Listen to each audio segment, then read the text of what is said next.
Hi, Mike Safe here, and welcome to the World Class Coaching YouTube channel. Quick message before we get to the video. I just want to let you know that World Class Coaching has been going for over 25 years. We're the world's #1 soccer coaching resource, and we have over 70,000 coaches from all over the world that have used World Class Coaching material.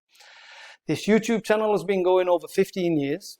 We've had close to 10 million views. We've got hundreds of videos uploaded there for you to go look at. And we upload another 3 or 4 new videos each week. Those videos can be a wide range of topics. It could be something technical. It could be something like coaching young players or adult players. It could be a tactical related video. And we also do a lot of videos with drills and exercises that you can then go and use and incorporate into your own training sessions. So if you're not a subscriber, hit that subscribe button, and right next to that there's a bell icon. Make sure you hit that bell icon, because that way you'll be notified every time we upload a new video. You won't miss anything. So there it is. Hope you enjoy the video, and if you have time, check out some of the older videos too. Hi, this is Tom Muir from World Class Coaching with another in our series of animated drills. Now, this is a format that I used in the past when I talked about a passing by the numbers exercise that I did in one of the previous animated drills. But I've adapted this same setup and done some additions and done some changes to use with my teams this winter. So basically we have the same setup to that one. If you saw that video, the size of the area can vary, but the important factors are that it should be a rectangle. So it should be longer than it is wide to allow for the right angles to be played to these middle players. And here I've got a situation where we've got the ball set up on 2 different corners of the exercise. So we have players in the right corner here and the upper left corner here with a ball at their feet. No one else has a ball. And so the passes go in a pattern to the middle player, and I'll just duplicate that line here, and then they go out to the outside. And then that same pass occurs on this other side where it goes there and to the outside. And so what I did next is had the players simply dribble from their end into the line at the far end. And so then this player does the same thing at the opposite end, where they're dribbling from here down to join the line at the back. And so they're basically 2 quick passes and a dribble. Each player follows their pass. So it's a fairly basic technical exercise. I like it. It's similar to triangle passing because you've got the same angles, but you add the addition of the dribbling to it. So it's a great warm-up activity, and it's very fast-paced. So a player makes a pass and then from here and then follows their pass and joins that and basically arrives at that cone. When the player arrives at that cone, now you can coach as much or as little as you want here. I like to have the player check to the cone and then check back toward the ball to receive the next pass from the next player. Then they open up, receive it, make the pass here, follow their pass. And they should arrive in time to then show for the player receiving the ball at this cone in order to open up and take their first touch in that direction. The key coaching points for me here, and one big one especially, is I want every pass to be in front of their teammate. So that's something you have to really focus on with the players initially, because they'll make a pass here and force this player to go backwards to receive it, and then that slows the whole activity down, because now they either have to take an extra touch or they have to get it across their body in order to make this next pass. But if that pass is across their body in front of them, they can easily then basically step right into their next pass. That's especially important here. I want this pass to be a little in front of the player, so they receive it and can immediately take their first touch out of their feet and start to dribble. So just to make these lines really specific, that's in front, that pass is in front, so they pick the ball up there, and then they carry on. So you can do this obviously in this direction, then you switch and have the ball in the opposite corner, which, here we're requiring the players to receive the ball on their right foot and go. When we switch it, now the player is required to receive it on their left foot, open up and go. So just changing the angle changes it, doesn't make it more confusing really or anything for the players.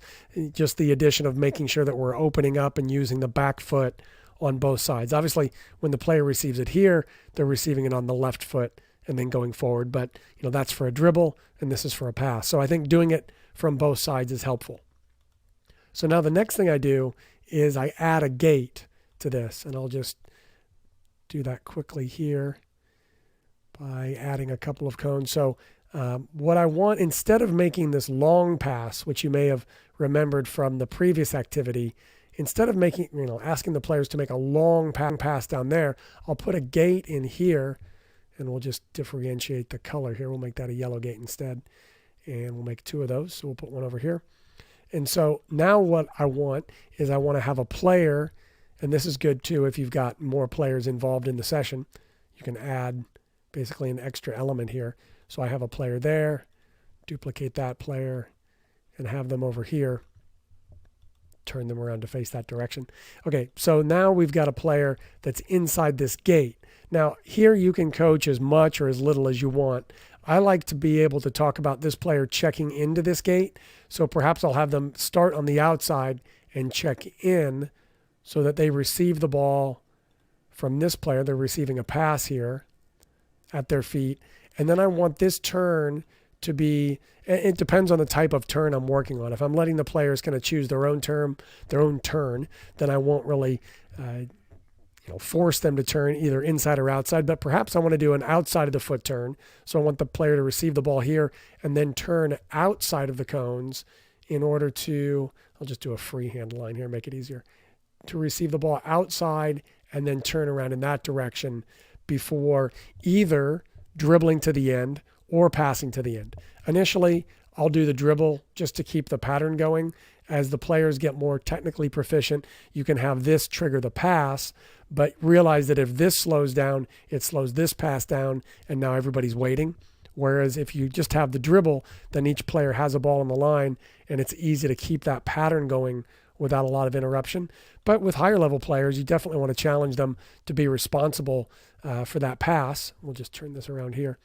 So that this pass would be received here. So this player would be different because they would be turning and facing the other direction. So we'll throw a different player in there, a player with their back to the play. So we'll put them there.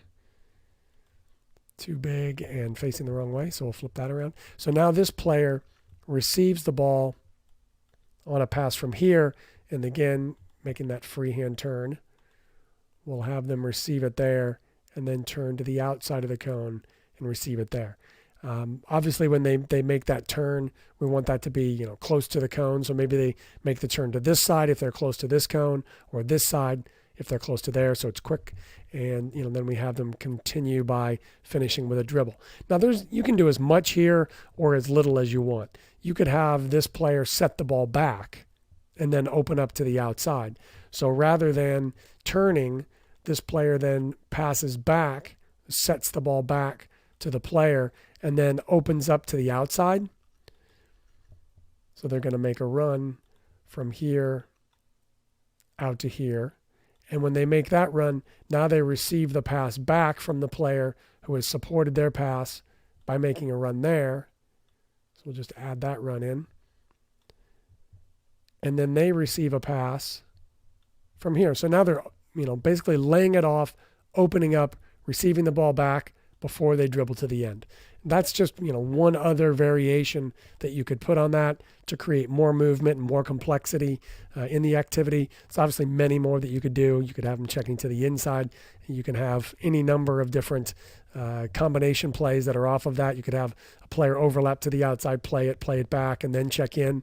So there's a lot you can do with this pattern, which is why I liked using it with my teams this last week. It worked really well for different age groups, different levels of complexity, because you can keep it simple or you can make it more complex. So try that out with your team. I think you'll like that different passing pattern. Hey, thanks for watching all the way to the end, and you can check out more of our videos right here. And if you haven't done so already, I would really appreciate it if you'd hit the like button and the subscribe button.